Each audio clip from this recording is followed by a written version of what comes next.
안녕하십니까. 차구영 목사입니다. 오늘은 물침례에 대하여 라는 제목으로 말씀을 나누겠습니다. 물침례에 대하여 라는 제목, 은혜가 되시기를 바랍니다. 예수님이 이 땅에 오실 때, 말씀이 육신이 되어 이 땅에 오실 때 이 세상은 만물입니다. 만물, 운물, 아랫물로 있는 물로 가득한 공간에 예수님이 오신 겁니다. 그러니까 예수님이 이 땅에서 태어나신 것 자체가 바로 침례를 말하는 겁니다.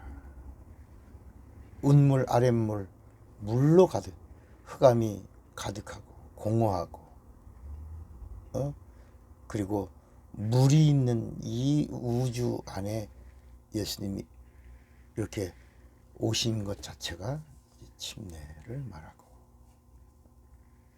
그리고 예수님의 공생애를 사실 때에도 침례로 그의 공생애를 시작합니다.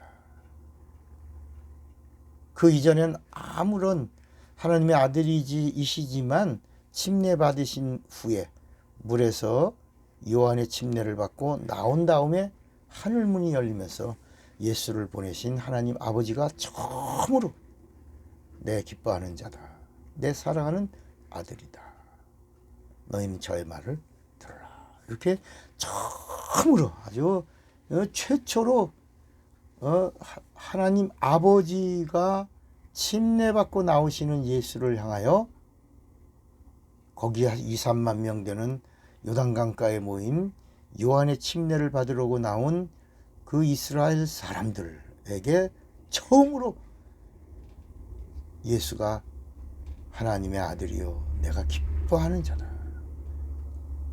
저의 입에서 나오는 모든 말을 들으라, 이렇게 말씀하셨어요. 그러니까 이 복음이 뭐냐, 하나님 아버지가 처음으로, 그 이전에는 천사가 전해준 말씀이에요. 다 그림자예요. 모형이에요. 하나님의 말씀의 모형들인데 처음으로 침례받으러 나오는 사람들을 향하여 하나님 아버지가 하늘문을 여시고 처음 들려요. 그러니까 예수님이 사람들이 나를 누구라 하느냐 할 때 이미 수만 명의 사람들이 그 말씀을 들었거든요. 저분이 하나님의 아들이래, 하나님이 기뻐하시는 자래, 저의 말을 들으래, 이렇게 사람들이 얘기한 게 막 떠돌아다니고 있었는데 예수님이 제자들에게 가이사랴 빌립보에서 물으신 거거든요. 사람들이 나를 누구라 하느냐. 막 만들어낸 말이 아니라 직접 들은 말을 사람들이 뭐라고 말하냐. 그러니까 막 에레미야라고 하면 엘리야라고 합니다. 막 죽었던 침례 요한이 다시 살아났다고 합니다. 뭐 별을 얘기, 그 선지 막 이렇게 너희는 나를 누구라고. 그때 들은 이야기를 주는 그리스도시요. 그때 들었으니까 하나님 아버지로부터 직접 들려온 그 말씀, 하나님의 아들이십니다. 그러므로 예수를 믿으면 세례를 받는 게 아니라 반드시 예수의 이름으로 뭘 받아야 돼요? 물침례를 받아야 돼요. 오늘날 많은 사람들이 세례 받으면 됐지 뭐 물침례 받아. 저도 그랬던 사람 중에 하나였어요. 약식이잖아 세례, 뭐 어때? 근데 성경은 하나님 말씀이고 변하지 않는 말씀이 진리고, 침례를 뭐라고 그랬냐면 히브리서에 가면 진리라고. 그래서 침례가 진리고 침례가 복음이 되고 침례를 받으면 구원의 표를 받는다. 이게 베드로전서 3장 21절, 이따 한번 다시 읽어봅시다. 그래서 이 아무 물속에 들어가는, 나 침례 받았어, 나 목욕했어, 침례 받았어, 그게 아니라 반드시 구원받은 자가 증인들 앞에서, 증인들이 있어야 합니다. 거기서 성부와 성자와 성령의 이름, 임마누엘이죠. 임마누엘의 이름으로 침례를 받아야 구원을 받는 자가 된, 표를 가진 자가 된다. 하늘나라 가려면 티켓이 있어야 된다. 비행기 타려고 해도 티켓이 있어야 되는 것처럼 그래서 성부와 성자와 성령의 이름이 뭐라고요? 예수라는 겁니다. 예수.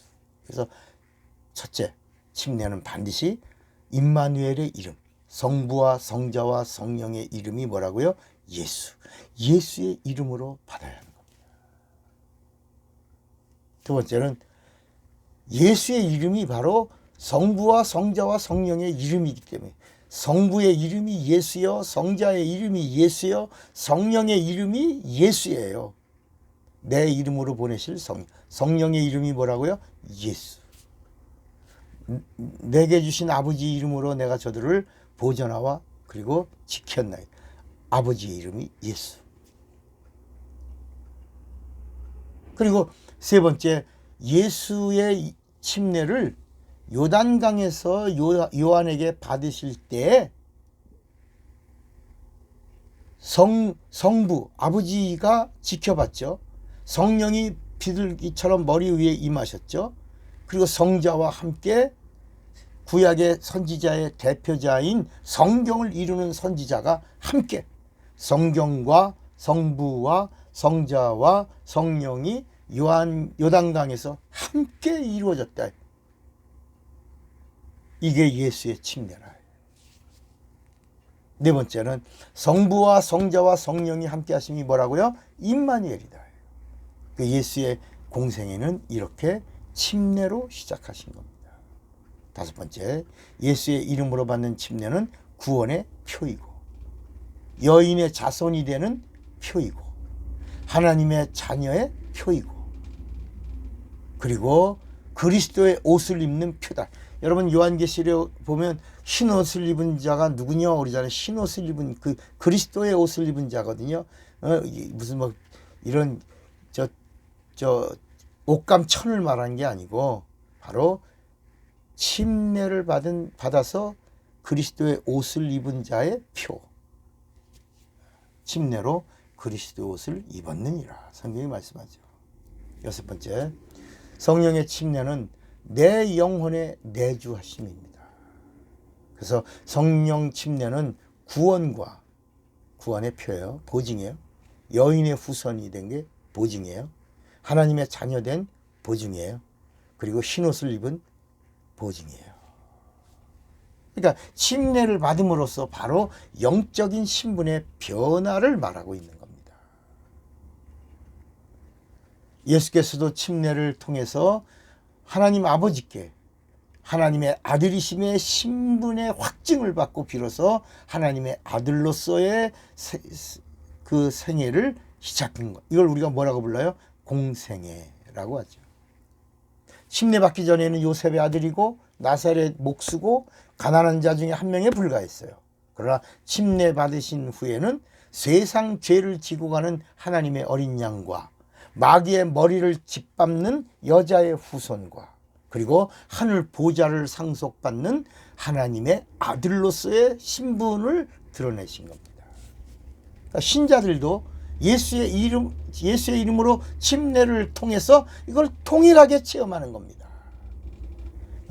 침례를 만약에 물속에 들어갔다가 나오는 종교 의식으로 여긴다면 생명 없는 의식에 불과하겠지만 영적으로 이해를 하고 믿음으로 침례를 받는다면 아담의 피조된 생명으로 사는 것이 아니라 하나님의 창조주의 영으로 사는 것을 말하는 것입니다. 육체의 모든 정과 욕심을 장사 지내고 예수 그리스도로 옷 입는 것이 뭐다? 침례다. 그리고 침례가 바로 뭐냐? 예수 그리스도와의 연합을 말하는 겁니다. 예수님이 이 땅에 오실 때 뭐라 그랬어요? 나는 죽으러 왔노라 그랬어요. 죽음이 최종의 목적이 아니라 부활하여 하늘에 오르실 뜻을 분명히 말씀하셨어요. 죽었다가 부활했다가 내가 하늘 보좌에 올라가는 것을 너희들에게 다 보여줄 것이다. 그랬대요. 인간이 예수께서 죽으러 오실 길로 준비된 자였다면 예수는 우리를 하늘 아래로 데려가시려고 오신 분이십니다. 그러므로 우리는 철저히 예수 그리스도와 뭐하지 않으면 안 돼요? 연합하지 않으면 절망일 수밖에 없는 존재입니다. 인간은 예수를 떠나면 끝입니다. 예수가 없으면 끝입니다. 예수를 믿지 않으면 멸망입니다. 심판입니다. 그래서 예수님이 요한복음 15장 5절에 나는 포도나무요 너희는 가지니 저가 내 안에 내가 저 안에 있으면 이 사람은 과실을 많이 맺나니 나를 떠나서는 너희가 아무것도 할 수 없고 꽝이다. 나를 떠나면 꽝이다. 너의 부여가 꽝이다. 너의 인생이 꽝이다. 너의 영광이 꽝이다. 꽝꽝꽝꽝 아무것도 아니다. 그러나 예수께서도 먼저는 죽으셨기에 부활에 이르신 것처럼 우리도 율법에 속한 옛사람이 철저히 죽어져야 하늘에 속한 새 사람을 입을 수 있다는 것입니다. 그러므로 성도는 명령에 순종하여 믿음의 고백을 하고 예수의 공로를 인정하여 권세와 더불어 권능을 소유하고 나가서 첫째 부활의 소망 중에 성도의 신앙을 누려야 하는 것입니다. 성도는 침례를 통해서 어디까지? 우리의 표대, 신앙의 표대, 첫째 부활까지 바라보는 자가 되어야 하는 것입니다. 자, 그러므로 침례를 받았으니 그것을 이루기 위해서 우리도 모세처럼 뭘 벗어요? 신발을 벗는 자가 되어야 합니다. 침례는 벼슬이 아니라 죽는 겁니다. 오직 주님께만 보여지기를 원하며 순종의 첫 단추를 꿰는 것이고 결국은 그것이 첫째 부활로 증거되기를 사모하는 것입니다. 그러므로 물침례를 받은 자는 반드시 뭘 또 받아야 돼? 성령 침례를 왜? 이것은 주님의 명령이며 그리고 약속이기 때문입니다. 예수님은 물침례와 성령 침례를 주시는 구원의 하나님이시기 때문입니다.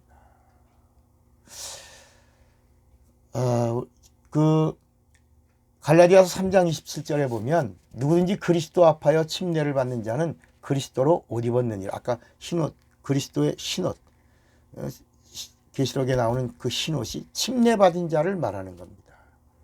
에베소 4장 5절에 보니까 주도 하나요, 믿음도 하나요, 침례도 진리다. 침례가 복음이라는 것입니다. 그리고 또 히브리서 6장 2절에 침례들과 안수와 죽은 자의 부활과 영원한 심판에 관한 교훈의 터를 다시 닦지 말고 완전한 데 나가라. 베드로전서 3장 21절을 하고 말씀을 마칩니다. 물침례는 예수 그리스도의 부활하심으로 말미암아 이제 너희를 구원하는 편이 곧 침례라. 침례가 뭐라고요? 구원하는 편이다. 여러분, 세례 받으셨습니까? 직분이 있지만 세례 받으셨습니까? 여러분 구원받은 자들끼리라도 가셨어요. 믿는 자들끼리 가셨어요. 예수 성부와 성자와 성령의 이름인 예수의 이름으로 물침례를 받으시고 구원의 표를 받아내시기를 바랍니다. 정말 복음을 아는 자가 되어 저와 같은 저도 말씀을 읽다가 깨닫고 같이 공부하던 목사님들과 가서 강가에서 침례를 했습니다. 그리고 얼마나 감격했는지 모릅니다. 여러분 구원의 표를 받으시기를 주님의 이름으로 축원합니다. 사랑하고 축복합니다. 차구영 목사입니다.